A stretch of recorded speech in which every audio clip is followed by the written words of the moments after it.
The issue of how the states would benefit. Yes, from you know, even in the document, yes, the case of National Council of Information is clearly spelled out.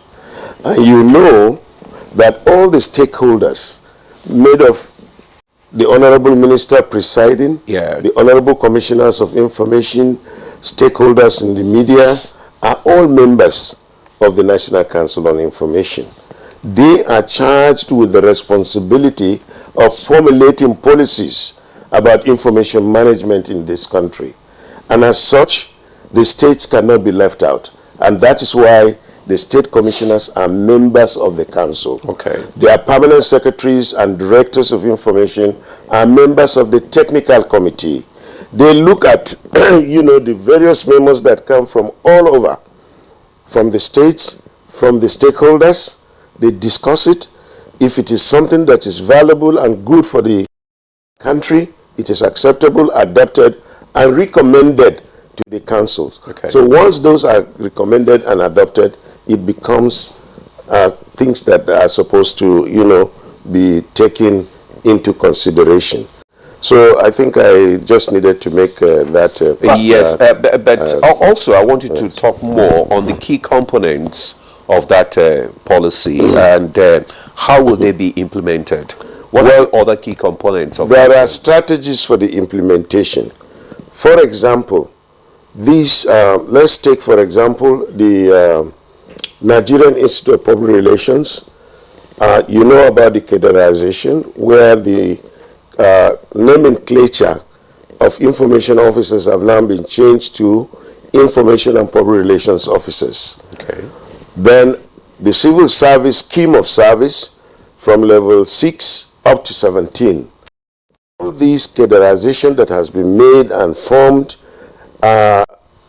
approved by the National Council of Establishment has now been taken, and it was also taken in this particular meeting for adoption in the states.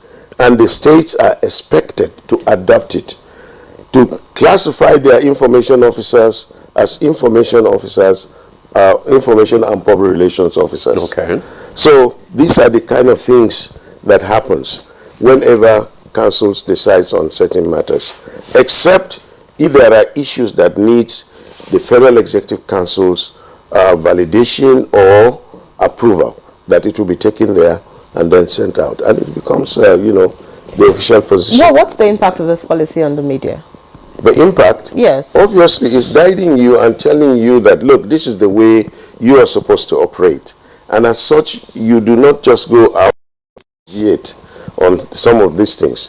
For example, a lot of the things that have been discussed in this council or in this policy are guidelines that are telling you, okay, this is the way you should go, instead of you going to begin to project, like on the broadcast media, we do not expect you to go and begin to project crisis that would lead to upheavals in this country. We expect that you will be projecting and coming out with information that would lead to development, would lead to, you know, the building of this nation to be together, unity of this country to be together. And as such, I believe, when you embark on that, it has influence on you. It is not something that is saying that you are allowed to just go do anything you want in the media, or you want to propagate anything based on your own personal perception. No. It's like some kind of a guide, because it has a strategy, it has its objectives, and these objectives are clearly spelled out. You as NTA, for example, you are part and parcel of the National Council, and when issues of this nature come up, obviously your management will come and look at it.